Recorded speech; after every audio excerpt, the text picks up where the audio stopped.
अजीत लगातार हमारे साथ बने हुए हैं। अजीत, देखा जाए तो क्या कुछ वो समीकरण है जिनका ध्यान रखा गया है इस लिस्ट में? क्या परफॉर्मेंस देखी गई है या क्षेत्र में जो काम कर रहे हैं ये तमाम, चाहे मेयरों की बात करें या फिर हम नगर पालिका के अध्यक्षों की बात करें, पार्षदों की बात, तो क्या परफॉर्मेंस देखी गई है या क्षेत्र या फिर जाति को देखते हुए भी यहाँ पर कदम उठाए गए, सूची तैयार की गई है? जी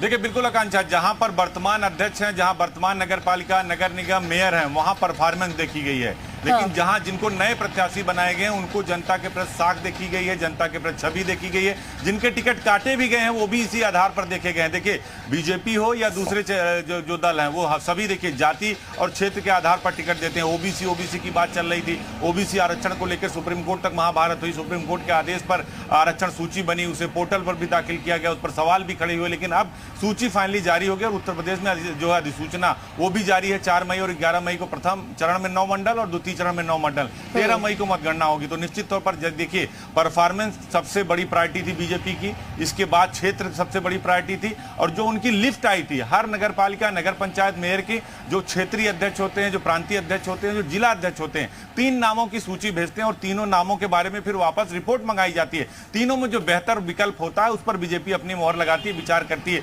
इसीलिए देखिए, बीजेपी जब प्रत्याशियों का चयन करती है तो बहुत लंबा वक्त लगाती है। नामांकन का 2 दिन 3 दिन बचता है, 17 नामांकन आखिरी तारीख और आज देखिए 16 तारीख है, तब वो लिस्ट जारी हो रही। तो इन सब चीजों को लेकर आप समझिए बीजेपी और दलों से आगे रहती है। उसके 2 रीजन होते हैं, एक को जो लास्ट में टिकट फाइनल करते हैं तो एंटी कंवेंसी नहीं होती, 10 लोग मांग रहे होते, 1 दिन का समय होता है, टिकट जो है जारी हो जाता है, वो जाके अपना नामांकन करते हैं और फिर सारे लोग पार्टी कह देती है सारे लोग मिलकर अब चुनाव लड़ाइए। तो इस बात से आप अंदाजा लगाइए कि बीएसपी इसीलिए कमजोर है क्योंकि उसका कैडर वोट चला गया। अब बीजेपी ने बीएसपी से ज्यादा मजबूत अपना कैडर बना लिया। 35 लाख पन्ना प्रमुख, माने अगर एक पेज पे 50 वोट है तो 50 वोट का एक मालिक होगा, एक पन्ना प्रमुख बनाया जाएगा, उसके जिम्मे उसी 50 वोट होगा, वही 10 घर होंगे।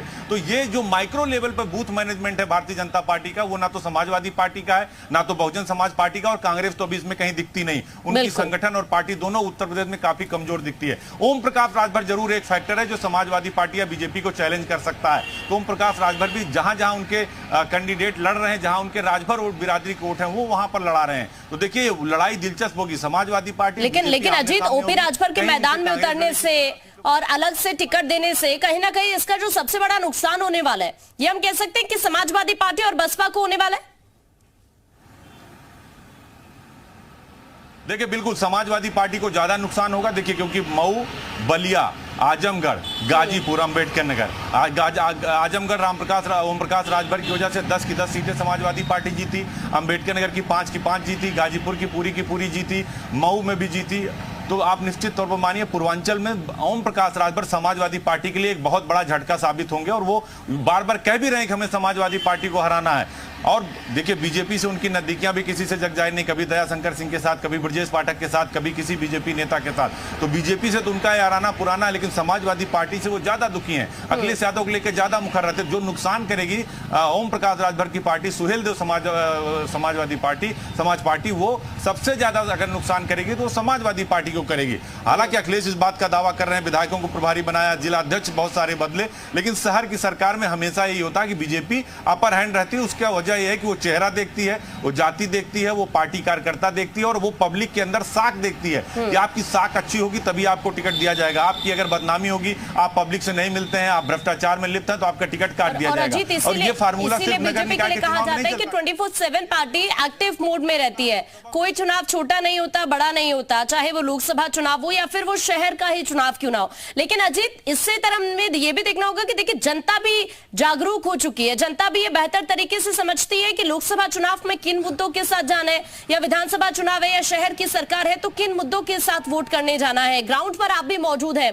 अगर देखा जाए तो इस बार लोगों के लिए प्रत्याशी का चेहरा भी मायने रखता है मुद्दों के साथ साथ। देखिए, लोकल चुनाव जब भी होगा आकांक्षा, तो लोकल मुद्दे और लोकल चेहरा दोनों मायने रखता है। अगर आपने मोहल्ले में अच्छा काम किया, आपने कस्बे में अच्छा काम किया है, तो आप निर्दलीय चुनाव भी जीत जाते हैं। बहुत बार है, देखिए, ज्यादातर निर्दलीय प्रत्याशी जीत जाते हैं चुनाव। तो इस बात को देखिए, अभी सीतापुर में हम लोग शो कर रहे थे शहर की सरकार, तो वहां 11 सीटें हैं, 11 में से 3 बीजेपी, 3 समाजवादी, 5 निर्दलीय प्रत्याशी जीते हैं। तो लोकल स्तर पर लोकल मुद्दे और लोकल कामकाज दोनों का असर पड़ता है, लेकिन बीजेपी उसमें भी अपर हैंड है। देखिए एक बात और है, इस बार 18 पार्टियों को निर्वाचन आयोग ने सिंबल दिया है, उसमें Samajwadi party, Bahujan Samaj party, Congress party जो है, इसके अलावा जो है भारतीय जनता पार्टी, ऐसे कई सारे लोक दल ये सिंबल पर चुनाव लड़ेंगे। तो पहली बार यूपी में सिंबल पर चुनाव होगा, तो सिंबल में जब चुनाव होता है तो बीजेपी को ज्यादा फायदा मिलता है, क्योंकि उसमें देखिए कमल का फूल, साइकिल, हाथ का पंजा, हाथी, इस पर आपको चुनाव देना है, वोट करना है। तो ये सब बहुत सारे फैक्टर है। देखिए जब बीजेपी ज्यादा जीतती है तो सवाल हमेशा ईवीएम पर और सिस्टम पर खड़ा होता है। बिल्कुल अजीत, अभी के लिए आपका शुक्रिया ये जानकारी साझा करने के लिए।